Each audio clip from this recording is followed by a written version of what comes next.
بسم الله الرحمن الرحيم الحمد لله رب العالمين حمدا كثيرا طيبا مباركا فيه والصلاة والسلام على نبينا Muhammad وعلى آله وصحبه أجمعين أما بعد.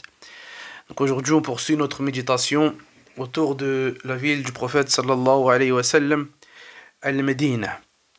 Donc aujourd'hui, bi'idhnillah azza wa jal, on va s'arrêter sur plusieurs points concernant les particularités de la ville de Médine.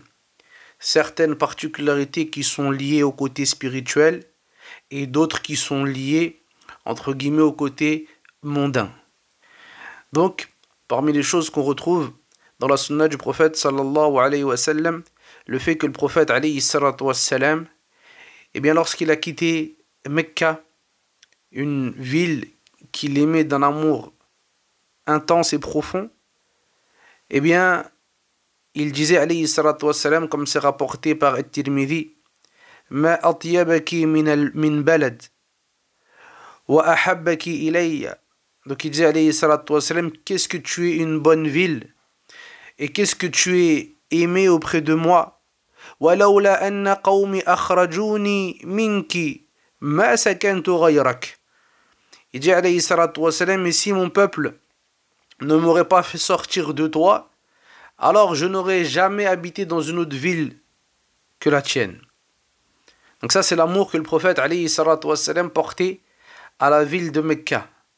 Et lorsque le prophète sallallahu alayhi wa sallam il a fait la hijra et qu'il s'est dirigé vers la ville de Médine, eh bien il a invoqué Allah azza wa jal en disant alayhi salatu wa salam, Allahumma habbib ilayna al-Madinah. Oh Allah, fais-nous aimer la ville de Médine. كما حببت إلي أو إلينا مكة أو أشد. Comme tu nous as fait aimer la ville de Mecca, ou plus encore. Et quand on regarde un petit peu, eh bien on voit qu'Allah Jalla wa Ala, il a répondu à l'invocation de son prophète alayhi salatu wa salam. Anas il nous rapporte que le prophète sallallahu alayhi wa sallam, lorsqu'il rentrait de voyage et qu'il apercevait les constructions de la ville de Médine, eh bien il accélérait. Et Ibn Hajar, rahmatullah alayhi, nous dit que chaque croyant, il a au fond de lui quelque chose qui le conduit vers l'amour de Médine, de par l'amour qu'il a envers le prophète alayhi salatu wassalam.